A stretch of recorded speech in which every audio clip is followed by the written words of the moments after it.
Olá, sejam bem-vindos. Meu nome é Thiago, esse aqui é o canal Valor do Bitcoin. Eu vou fazer um vídeo agora argumentando sobre qual é a utilidade do Bitcoin, para que ele serve afinal. Tem muita gente discutindo isso de uma maneira, às vezes, meio rasa, e eu quero falar superficialmente também sobre três coisas que o Bitcoin serve, três problemas que ele resolve e por que ele é a melhor solução para esses três problemas. É claro, eu não vou me aprofundar em muitos detalhes, tem muita coisa para comentar, mas o mais importante é que eu vou citar esses três e vou falar um pouquinho sobre cada um. Então, as três principais coisas que o Bitcoin resolve, as três principais utilidades do Bitcoin são que ele é um dinheiro, ele é uma reserva de valor, ele é um sistema de pagamentos mundial. Então, quanto a ser um dinheiro, sim, Bitcoin é um dinheiro, ele pode ser usado no dia a dia. O Bitcoin especificamente ele tem taxas altas e ele tem um tempo de transação muito alto. Então ele literalmente nunca vai ser usado no dia a dia somente como a gente conhece, né, o Bitcoin. E daí para isso existem camadas 2 e camadas 3, então você tem o Bitcoin como garantia e uma camada 2.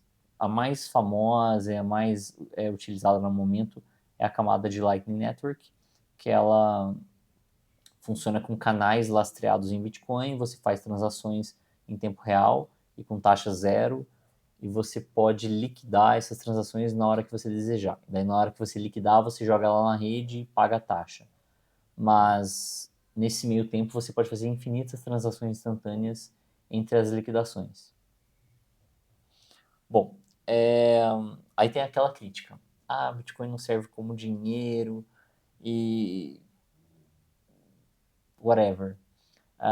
Ou que a gente já tem um dinheiro. A gente tem um dinheiro estatal, e o dinheiro estatal ele é muito bom, ele é estável, ele serve para isso e para aquilo. Bom, a primeira coisa é que o dinheiro estatal ele pode ser impresso. Então, por isso que ele não tem tanta utilidade. Se o governo ele é dono da impressora de dinheiro e qualquer um do estado pode imprimir esse dinheiro, o meu dinheiro vai perder valor.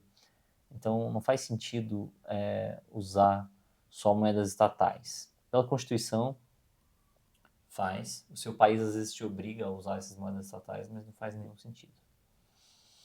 E quanto a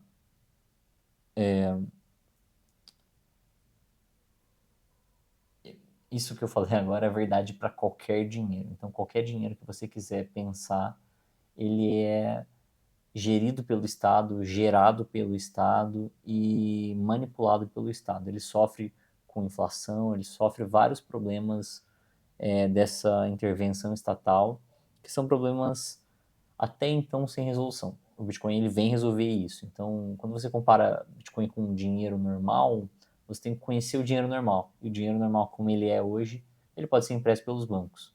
E ele é muito problemático em termos de inflação. Ele não é uma boa reserva de valor, que é o segundo ponto que eu citei. Além do uso do dia a dia, tem o uso de reserva de valor. Eu quero preservar o meu valor de compra ao longo do tempo. Geralmente estou pensando em mais de um mês, eu estou pensando em meses ou anos. E por que eu quero isso?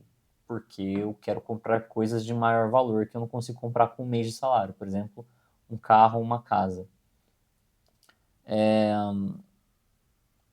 Para que isso aconteça, para que ele seja usado como reserva de valor, o Bitcoin, aliás, o Bitcoin nasceu para isso. E muita gente vai falar, ah, mas a gente já tem o ouro, e o ouro ao longo do tempo, o ouro tem milênios e não sei o quê.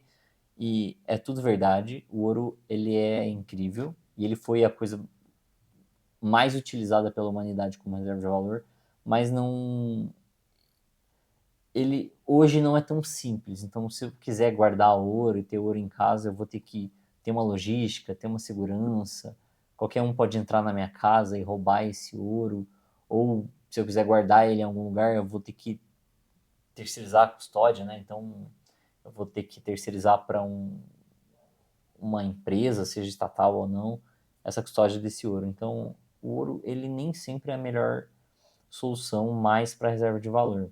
Além da desvalorização, de alguns outros poréns que podem acontecer, mas overall, o ouro é a melhor solução que a gente conhecia até o surgimento do Bitcoin para reserva de valor.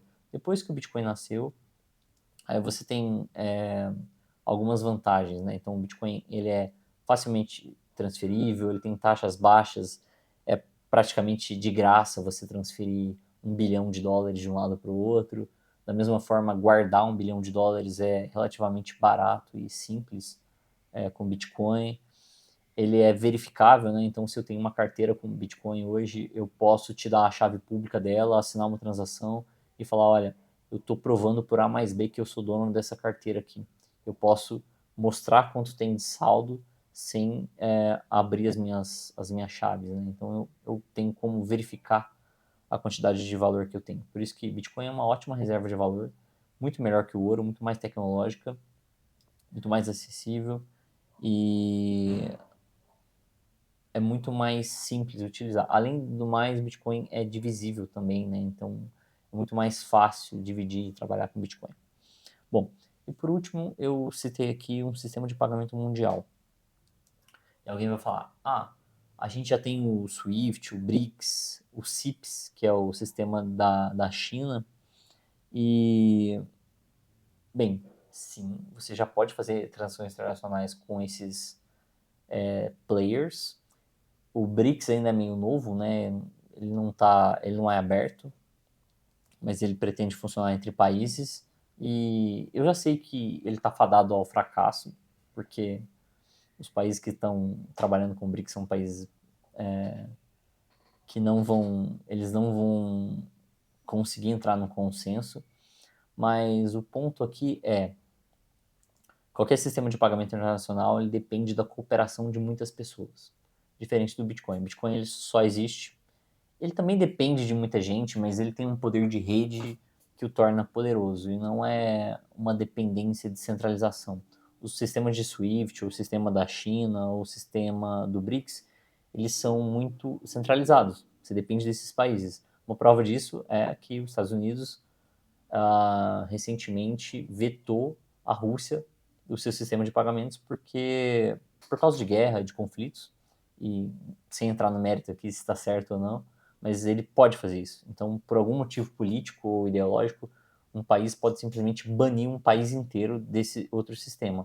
E é por isso que outros países emergentes, principalmente, tentam criar novos sistemas de pagamento globais para transacionar entre si, para não ter tanta dependência do dólar. Tem uma dependência que é a centralização e o poder que os países têm nesses sistemas e outro que é a própria moeda. Tudo hoje em dia é transacionado em dólar. Mas, adivinhe, o Bitcoin resolve esse problema. O Bitcoin é uma rede de pagamentos mundial interconectada que funciona independente de nacionalidade e também independente do dólar. Então, quando você pensa em remessas internacionais, Bitcoin começa a fazer muito sentido. Embora muita gente ache que no dia a dia não dá para usar, eu até argumentei que dá, usando Lightning, usando outras artimanhas, mas o principal uso do Bitcoin hoje em dia, assim, um uso bem... parece que ele foi feito para isso, é o uso de pagamentos internacionais, né, de remessas, uma quantidade maior de dinheiro, porque ele é extremamente barato e extremamente rápido. Então, dinheiro, reserva de valor, sistema de pagamento mundial. Esses três caras, se você parar para pensar, quem são os três players? Bom, para dinheiro você tem cada país emitindo as suas moedas, e todas as moedas são problemáticas. O dólar é a melhor moeda de todos os países, mas até o dólar tem problemas de inflação, então não é tão bom assim. Bom, reserva de valor, a gente tem ouro, a gente tem outros diamantes, tem outras commodities, a gente tem o terreno, os imóveis, a gente tem algumas coisas que são conhecidamente boas para serem reserva de valor, mas o Bitcoin ele é muito mais simples de manter, ele tem muito mais utilidade, então ele funciona muito melhor como reserva de valor do que essas outras coisas. Ele tem muito mais liquidez, por exemplo, se eu quero vender ouro ou se eu quero vender um imóvel ou um carro, pode ser difícil. Eu posso perder muito dinheiro também, pode estar desvalorizando, tem alguns catches assim, tem algumas coisas que tornam muito difícil A liquidez para esses bens ela é muito difícil. E para o Bitcoin não. Para o Bitcoin ele tem liquidez mundial, porque ele é transacionado entre todas as moedas. E daí eu vou para o terceiro item, que é o sistema de pagamento mundial. Hoje, no sistema de pagamento mundial, eu citei, no nível de países, eu citei três consórcios, né, globais, que é o SWIFT, o BRICS e o CIPS, mas eu também poderia citar aqui as bandeiras de cartão de crédito. Então, poderia citar a Visa, Mastercard e Amex como grandes bandeiras que estão presentes praticamente no mundo inteiro. Então, eu consigo sim hoje viajar com um cartão da Mastercard e pagar minhas contas em qualquer país, praticamente. Mas eu tenho uma forte centralização nesses players. Então, eles têm taxas altas e eles podem me aceitar ou não aceitar por algum motivo. Então, nem sempre eles são a melhor alternativa para um uso de sistemas de pagamento global.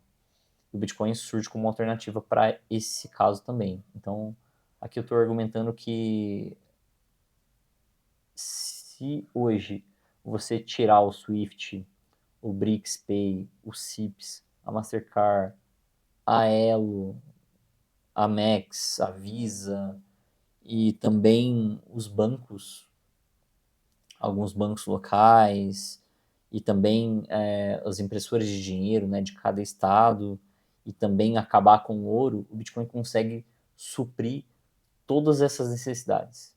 Então, como que você vai dizer que um ativo que consegue suprir tudo isso não tem utilidade? E muita gente ainda diz, né? Eu acho um argumento incrível. Inteligência discreta. Bom, então, eu gostaria de terminar por aqui. É isso. Eu vou trazer mais conteúdo. Esse é o primeiro de uma série de muitos. Espero que tenham gostado. Abraço.